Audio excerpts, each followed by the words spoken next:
Get ready, steady. Go.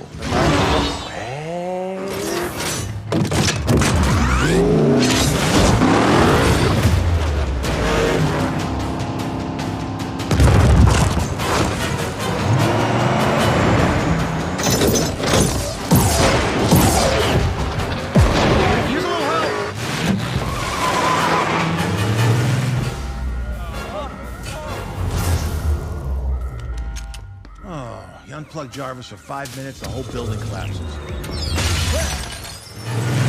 that! Ouch. Oh, I love this vehicle.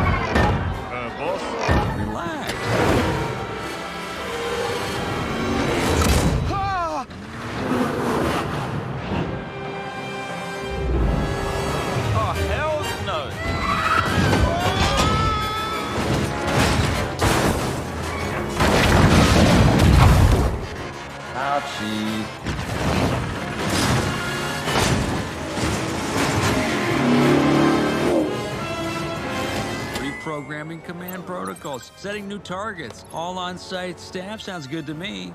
What?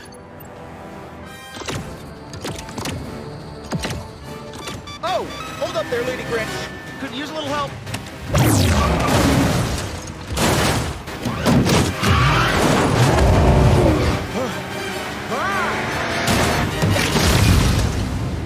Oh, no, no, no, no, no, no, no.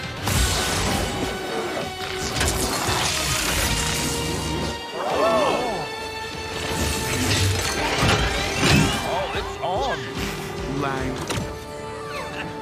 Knock him dead, Johnny Fives. Good Queen Darcy last looked down on the feast of Steve Rogers.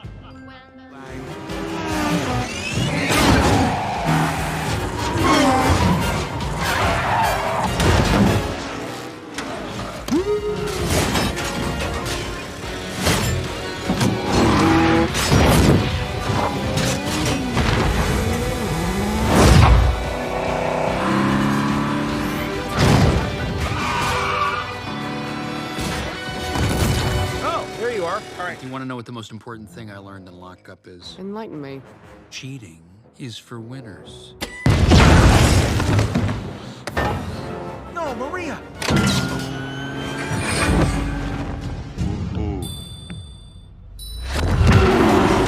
Oh, I know. Eat my dust.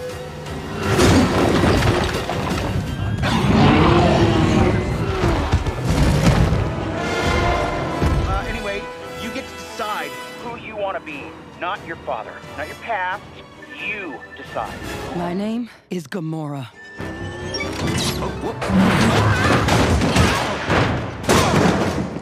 a shadow.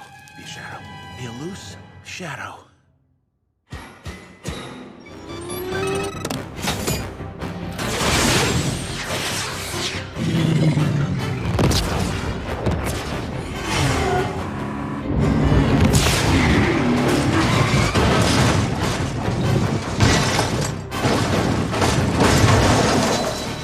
Thank you, Gamora.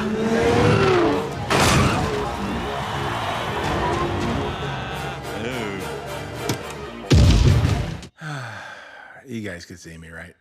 We see you, boss. We have security guard. Clever. You thought you could distract the hammer?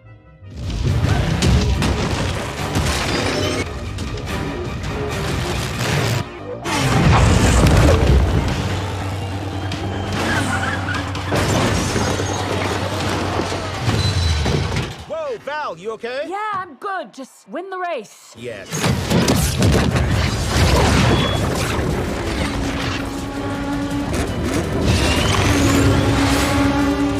Hey, get back!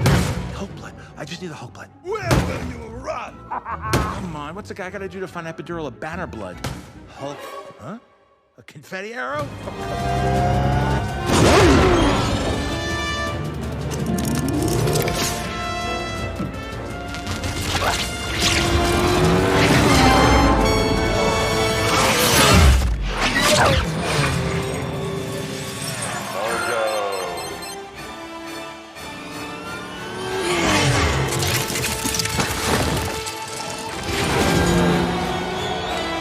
Get back here! Oh yeah, things you learn working for a mad, over-caffeinated scientist. Incoming!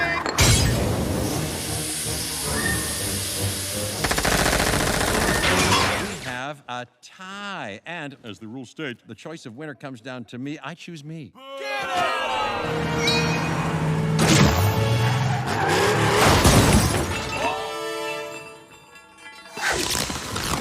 Oh, I'm melting. Hey, I like it. What is this? Ooh, that feels good. Ooh, viscous. Oh, you smell. What's going on, guys? Bart here with Tully Television, and I want to thank all of you for showing up. And I hope that all of you had a great new year and brought in 2024. Let's get ready for even more blessings and abundance for this year. Not only for our channel, but for you guys as well in your own personal life. I hope that you can achieve whatever it is you're looking for. Whether it's that next big promotion, you decide to hit the gym and put down the donuts. I can relate to that feeling.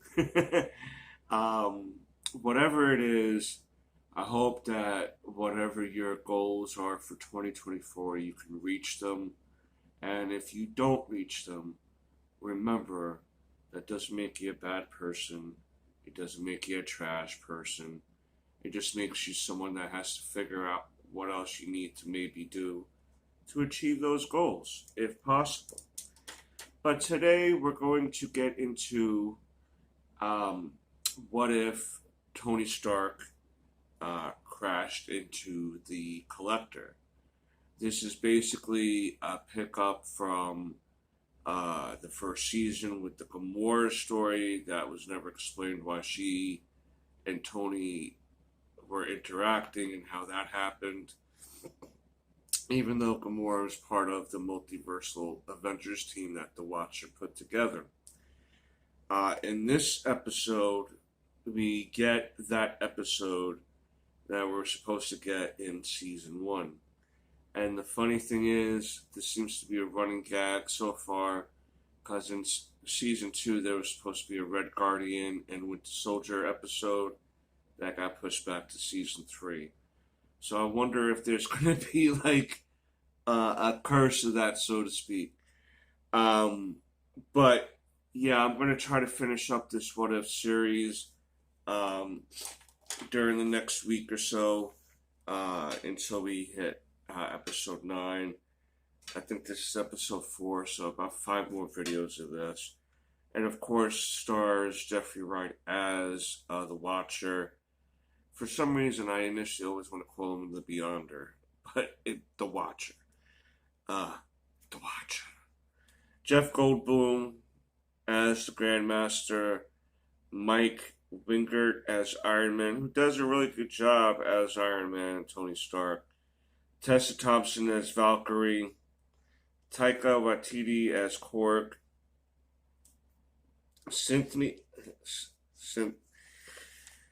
I don't know how to talk. Do you know how to talk? Cynthia K. McWilliams as Gamora. Josh Brolin as Thanos. And we see how this particular timeline diverges is when Tony brought the atomic bomb, the nuclear bomb, into space at the end of Avengers 1.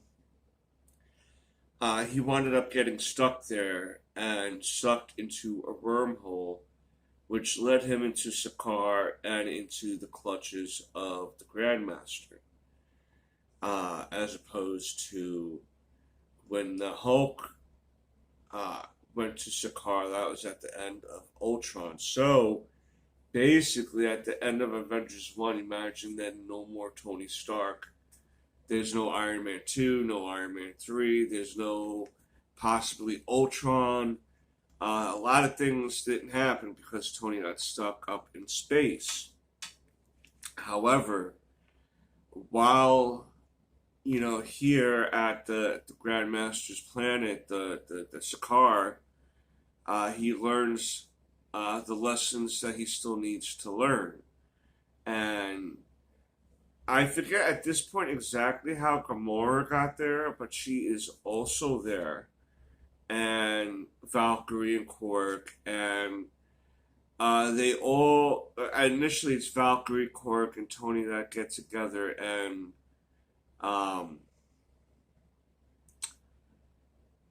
try to team up and see what they can do against the Collective. Gamora finds out that Tony's the one that stopped the invasion, and so of course she thinks she's trying to do the right thing by Thanos and take him out.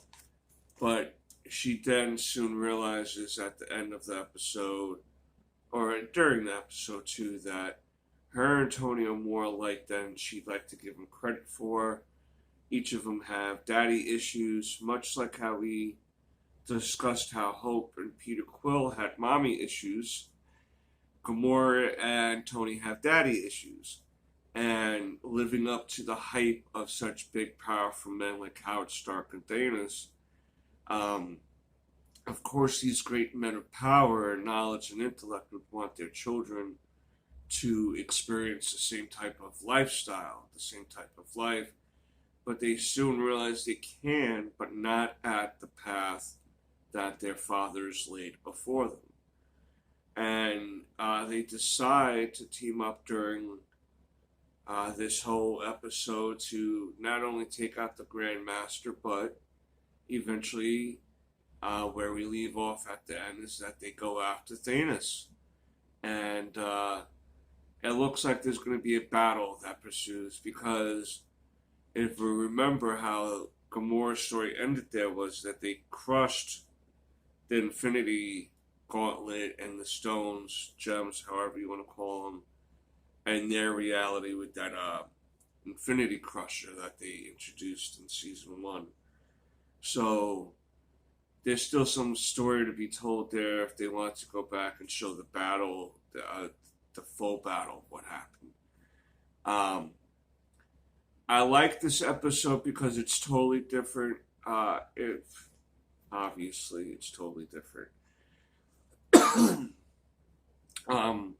It's different to the degree of that instead of facing off one-on-one, because Tony wouldn't really be able to, say, fight some of the people that Thor were able to fight. They made it kind of like a Mad Max death race type of thing, where all these riders have different style vehicles and weapons attached to them. There's this one vehicle that has this big turbine, right? And it sucks in all the drivers and the cars like a vacuum, and it just, at the end, just explodes it like a wood chipper, right? So, oh my God, the suction power on that must be, sucks the chrome off a hitch. You know what I mean? But yeah, so of course Tony, being the intellect that he is, he creates some awesome tech for the car. He makes basically Hulk armor style armor during the episode 2, and we don't exactly know. I think Valkyrie winds up being, no, yeah, for sure. Not, I think Valkyrie becomes the new leader of Skaar, and that leads Tony and Gamora to face off against Thanos at the end of the episode. Jeff Goldblum as the Grandmaster, of course, is always fantastic. Jeff Goldblum is fantastic, bro. He is a legend like no other, man. I'm telling you. I would like to meet that man one day. If Tully Television can ever pull off a Jeff Goldblum interview, that would be the highlight of the channel, at least one of them, because that would be massively wild to experience. But I digress. He did great in this. All the voice actors did well. For the guy who did Tony, really captures that silly, charismatic, sarcastic, right, humor that he has, that dry wit, that fast, coming at you type of energy. And I really thought that this was episode worth waiting for. I think that it was really up there, so I don't really mind them going back and revisiting this a little bit, kind of showing us Gamora's experience of transitioning from would-be world conqueror with her father to savior of masters of the universe, saviors of the universe, type of thing. You know what I mean? So yeah, this episode was really up there, really solid. Like a good 8 out of 10. I'm kind of getting tired of seeing Korg in some of these episodes. Taika Waititi has been wearing himself very thin for me, in my opinion. I'm not saying he's not a talented man. Jojo Rabbit was amazing. Ragnarok was definitely a breath of fresh air, but Love and Thunder was really took all that away from me. And then just you kind of hear him say, like, I don't know, I just didn't appreciate some of the interviews he did after, kind of blowing off the bomb that he made with Love and Thunder. That almost made Chris Hemsworth want to quit Thor and really say that it's either he comes back without Taika Waititi at the helm, or there needs to be a lot that needs to change. So yeah, I'm kind of tired of Taika Waititi myself. But yeah, so overall a solid episode. We'll of course get into what if the next episode soon, but you let me know down below what your favorite episode has been so far.